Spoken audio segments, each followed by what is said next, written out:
নমস্কার। স্বর্ণকার ইন্টারনেট চ্যানেলে সকলকে স্বাগত জানাই।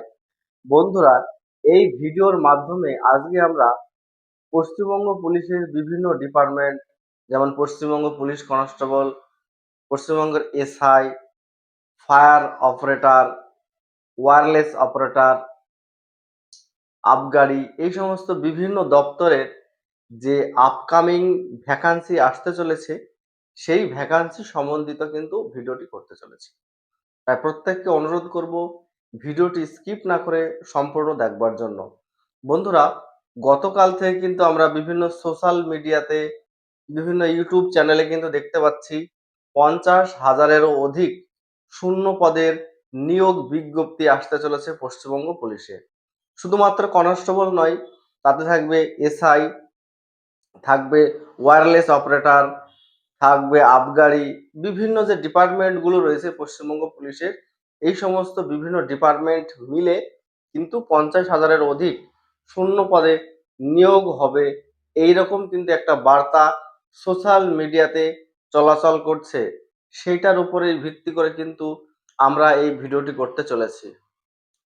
এই যে শূন্যপদ আসতে চলেছে, এর কোনো অফিসিয়াল কিন্তু কোনো তথ্য কারোরই জানা নাই হয়তো। আমি কিন্তু কোনো তথ্য পাইনি।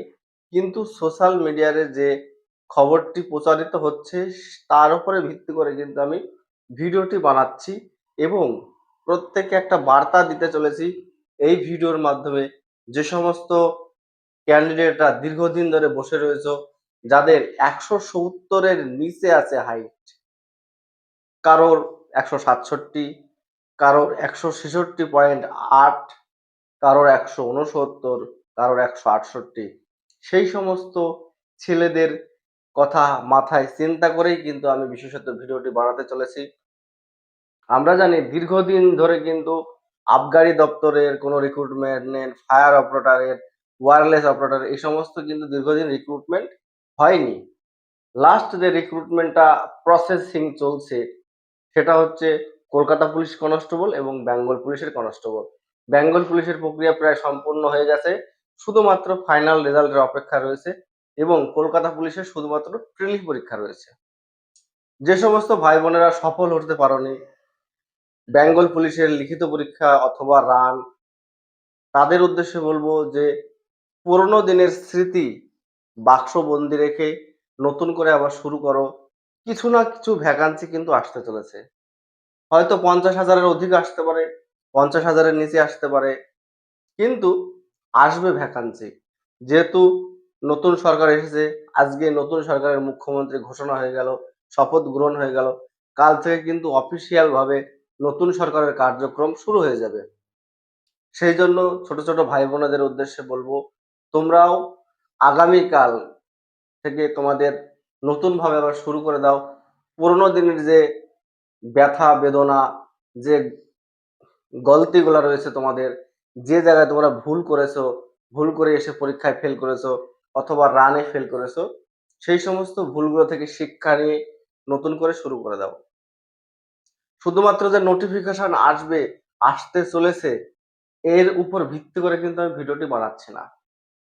ভিডিওটি বানাচ্ছি শুধুমাত্র তোমাদের জন্য, যে সমস্ত ছেলেমেয়েরা ডিমোটিভেট হয়ে গেছে, দীর্ঘদিন পড়াশোনা করেও চাকরি পায়নি, তাদের কারোর 167 হাইট, কারোর 168, কারোর 169 হাইট, দীর্ঘদিন তারা ঘরের কোণে পরিশ্রম করেছে, দীর্ঘদিন তারা বিভিন্ন পূজা অনুষ্ঠানকে স্কিপ করে ঘরের এক কোণে বইয়ে মুখ বুজিয়ে কিন্তু পড়াশোনা করেছে, তবু তারা ডাক পায়নি কিংবা কোনো কারণের জন্য তারা চাকরি পায়নি। সেই সমস্ত ছেলে মেয়েদের জন্য কিন্তু ভিডিওটি বানাচ্ছি। অনেকে হয়তো ভুল বুঝে আমাকে উল্টো পাল্টা কমেন্ট করবে, তাতে আমার কোনো দুঃখ নেই। কারণ আমি এখানে শিওর বলছি না যে ভ্যাকান্সিটা আসছে, আসবেই এত ভ্যাকান্সি 50,000। এটুকুও তোমাদেরকে আশ্বস্ত করতে পারি, বলতে পারি যে ভ্যাকান্সি কিছু না কিছু আসবেই।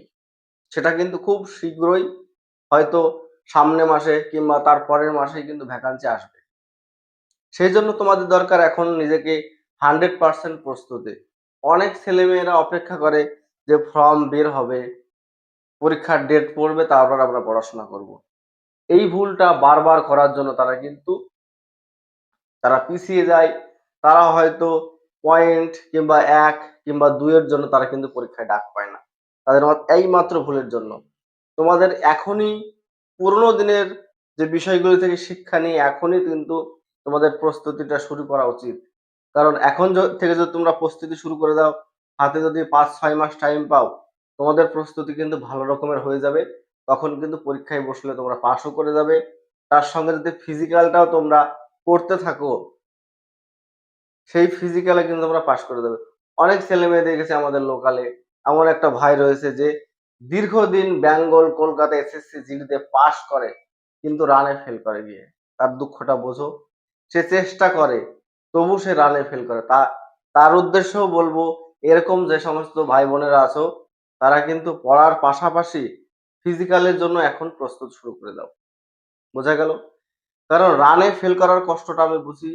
২০১৯ সালে যে রেলওয়ে গ্রুপ ডি পরীক্ষাটা হয়েছিল, সেই পরীক্ষায় কিন্তু আমি রানে ফেল করেছিলাম। সেই যে রানে ফেল করার বেদনা, দুঃখ, সেই বিষয়টা কিন্তু আমি বুঝি। পরীক্ষায় ফেল করার থেকে ১০০০ গুণ বেশি কিন্তু কষ্ট হয় রানে ফেল করলে। সেজন্য যারা এইভাবে প্রতিনিয়ত রানে ফেল করছো, দরকার হয় তারা ভালো কোচিং সেন্টারে ভর্তি হয়ে যাও, যেখানে রান প্র্যাকটিস করানো হয় কন্টিনিউয়াসলি। এখন থেকে রান প্র্যাকটিস করো। তাহলে কিন্তু পরীক্ষার পাশাপাশি তোমার রানটাও কমপ্লিট হয়ে যাবে। নিজে অনেকটা সাহস পাবে নিজেকে মেলে ধরার জন্য নতুন চাকরির ক্ষেত্রে। বোঝা গেল?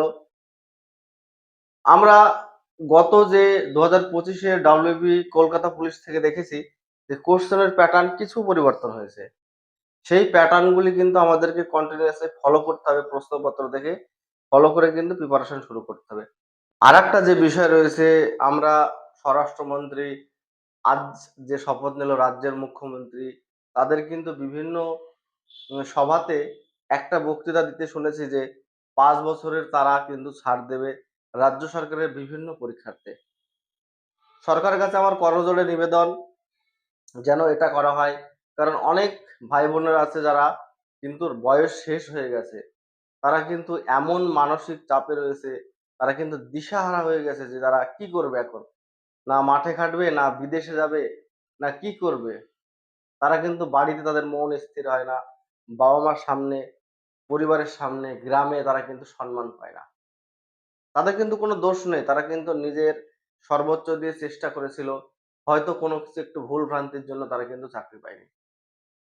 সরকারের কাছে আমার বিনীত নিবেদন যে নতুন সরকার আসছে, অবশ্যই যেন ৫ বছরের প্রত্যেকের জন্য ছাড় দেয়া হয়। এছাড়া আরেকটা নিবেদন রাখবো সরকারের কাছে, যেটা হচ্ছে যে প্রত্যেকটা পরীক্ষা, সরকারি যে পরীক্ষাগুলি হবে সামনে রিক্রুটমেন্ট অনুযায়ী, প্রত্যেকটি পরীক্ষা অনলাইনের মাধ্যমে নেয়া। কারণ অনলাইনের মাধ্যমে পরীক্ষা নিলে অনেকটা স্বচ্ছভাবে কিন্তু নিয়োগ হয়। আমরা বিভিন্ন রেলের পরীক্ষা দেখেছি, এসএসসি, জিডির পরীক্ষা দেখেছি। এই সমস্ত কেন্দ্র সরকারের বিভিন্ন পরীক্ষা এবং উত্তরপ্রদেশ পুলিশ, বিহার পুলিশ, এই সমস্ত পুলিশের পরীক্ষাও কিন্তু অনলাইনে হয়ে থাকে। তাই বলবো যে পশ্চিমবঙ্গের যে আপকামিং যে ভ্যাকান্সি গুলো পূরণ হবে, সেই সমস্ত ভ্যাকান্সি যেন অনলাইনে হয়। অনলাইন হলে অনেকটা স্বচ্ছভাবে কিন্তু নিয়োগটা সম্পন্ন হবে। এই স্বচ্ছভাবে নিয়োগ হলে অনেক গরিব ঘরের ছেলেমেয়েরা কিন্তু চাকরি পাবে। যারা দীর্ঘদিন পরিশ্রম করছে, যারা দীর্ঘদিন পরিশ্রম করে একটা সরকারি চাকরির আশায় রয়েছে, সে রয়েছে, তার বাবা-মা রয়েছে, তার পরিবার রয়েছে। হয়তো অনলাইনে পরীক্ষা নিলে তার আর একটু নিজেকে মেলে ধরার চেষ্টা করবে। আর একটু বেশি পরিমাণে সে পরিশ্রম করতে পারবে। যে দীর্ঘদিন যে ডিমোটিভেট হয়ে গভীর অতলে সে চলে গেছিল, সে আস্তে আস্তে করে সে কিন্তু মোটিভেট হয়ে পড়াশোনা শুরু করতে পারবে। ঠিক আছে? এই যে বার্তাগুলি দিলাম এগুলা কিন্তু আপকামিং ভ্যাকান্সি আসছে, সেই ভ্যাকান্সির উপরে প্রত্যেক ভাই বোনকে বলবো ভিডিওটি সম্পূর্ণভাবে সবার সঙ্গে শেয়ার করতে। কারণ তুমি ভিডিওটি দেখছো, তোমার উপকার হচ্ছে, হয়তো আর ৫ টা ছেলেমেয়ের উপকার হয় ভিডিওটি দেখার পরে। তাই অনুরোধ করব সকলকে ভিডিওটি সম্পূর্ণ দেখতে এবং ভিডিওটি সবার সঙ্গে শেয়ার করতে। আর চ্যানেলে নতুন হলে অবশ্যই চ্যানেলটি সাবস্ক্রাইব করে পাশের দেয়া বেল আইকনটি বাজিয়ে রাখতে। নতুন চাকরি সংক্রান্ত খবর, আপডেট কিন্তু আমরা প্রতিনিয়ত দিয়ে থাকি এই চ্যানেলের মাধ্যমে।